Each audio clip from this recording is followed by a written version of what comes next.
Hi friends, good morning. आज जो हम जा रहे हैं पढ़ने उसका नाम द कॉन्स्टिट्यूशन ऑफ इंडिया का प्रियम्बल है। मतलब इंडियन प्रियम्बल है। और ये जो पॉलिटिका जो पॉलिटिका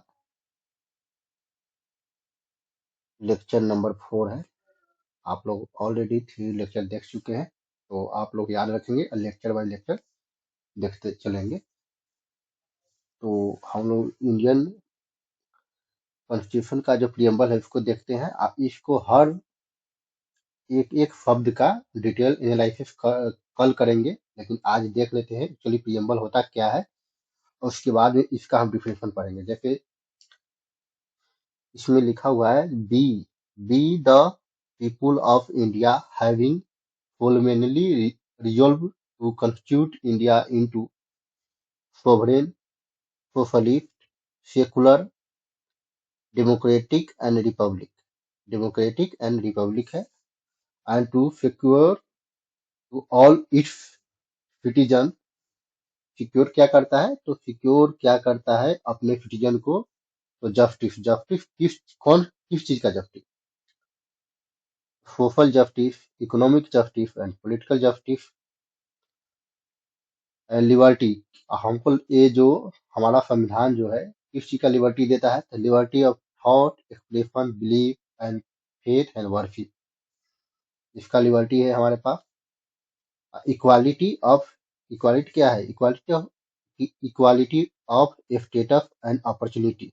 मतलब हमारे जो स्टेटस है और अपॉर्चुनिटी है उसको इक्वालिटी की बात करता है। And to promote among them all, और हर सिटीजन के बीच में प्रमोट करने का एक कोशिश करता है और राइट देता है। अब फ्रेटर्निटी, इसमें फ्रेटर्निटी में क्या होता है? तो इसका डिफिनेशन जो दिया गया है यहाँ, जो affirming the dignity of the individual and the unity and integrity of the nation। Actually इसमें 2-3 शब्द जो है, सेकुलर हो गया एंड सोशलिस्ट हो गया और इंटीग्रिटी हो गया, ये सब बाद में ऐड किया गया था। इसको हम डिटेल में एनालिसिस करेंगे। और ये एक्चुअली बहुत इम्पोर्टेंट है कि हर एग्जाम में, लगभग ये एग्जाम में पूछ देता है। कोई भी एग्जाम हो, इसमें से हर एग्जाम में क्वेश्चन आता ही आता है, एक न एक।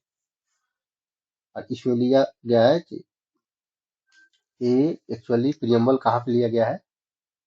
तो एक्चुअली हमारा जो ये संविधान जो बना है ना, बहुत सारे देश से लेकर मतलब बनाया गया है। वहाँ पे जो B.R. अम्बेडकर साहब थे या इनके जो कमिटी थी, वो लोग सभी लोग क्या किए कि बहुत सारे देशों का संविधान का अध्ययन किए थे, स्टडी किए थे,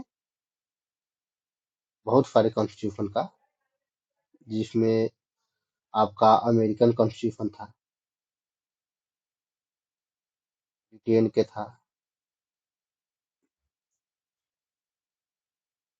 के बाद में जर्मनी के था, फ्रांस का था, USSR का था, जो अभी रसिया है। तो इतने सारे देश का, जापान का था, साउथ अफ्रीका, ऑस्ट्रेलिया, कनाडा, मतलब बहुत सारा था।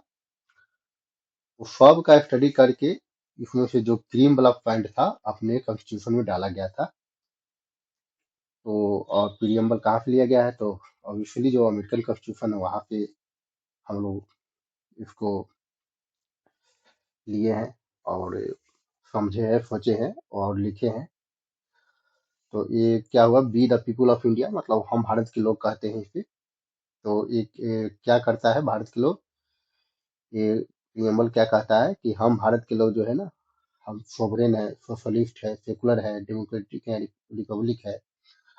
और ये अपने सिटीजन को ये प्रदान करता है इतनी सारी चीजें। और जो जस्टिस है किसके लिए होना चाहिए?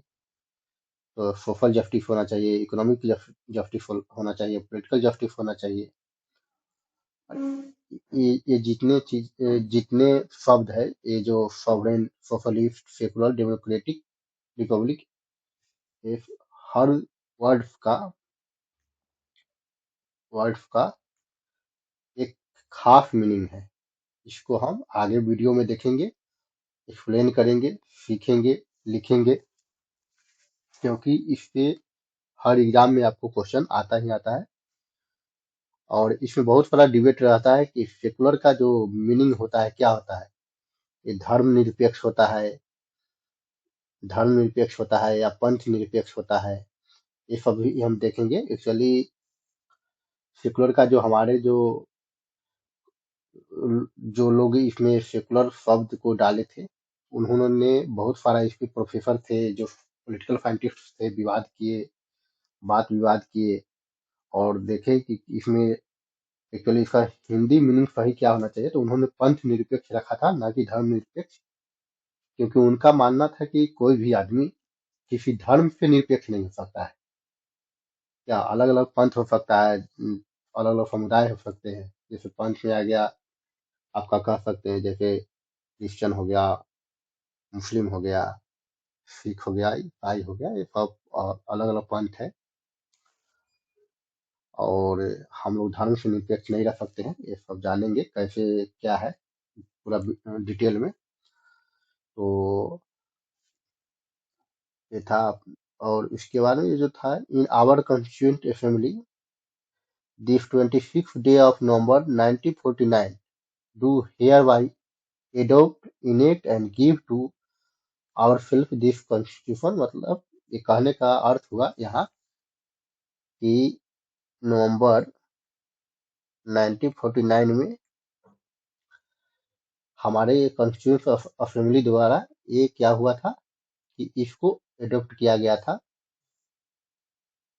और ये लागू कर दिया गया था कॉन्स्टिट्यूशन को। लेकिन पूरी तरह से जो लागू हुआ था, तो कह सकते हैं कि इसका कुछ पार्ट हुआ था। पूरी तरह से लागू कब हुआ था, तो 26 जनवरी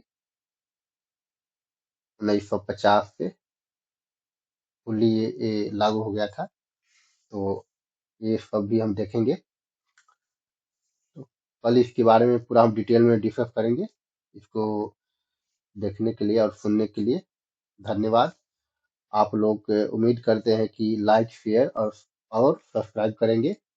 कल इसका हम डिटेल में पूरा एनालिसिस करते हैं, एक एक शब्द का एक एक मीनिंग जानेंगे, जो कि आपके एग्जाम में तो काम आएगा ही। लेकिन आप एक संवैधानिक देश में रहते हैं, तो आपको जानना जरूरी है कि ये शब्दों का मीनिंग क्या होता है और इसे हम कैसे इम्प्लीमेंट कर सकते हैं, इसे हम कैसे राइट ले सकते हैं, और हमारा अधिकार क्या है, और हमारा जो इतना बड़ा डॉक्यूमेंट है, जो होली बुक है, कॉन्स्टिट्यूशन ऑफ इंडिया, तो इसका मायने क्या है, इसका हम जानेंगे। और इसके बारे में जो प्रियम्बल है, बहुत लोगों ने बहुत कुछ कहा है। और ये scope of constitution, identity card of constitution, बहुत सारा चीजें है और फिलोसफी है इसके बारे में, जो हम ये सब कल जानेंगे और देखेंगे, डिटेल में स्टडी करेंगे। अभी के लिए इतना ही। सुनने के लिए धन्यवाद।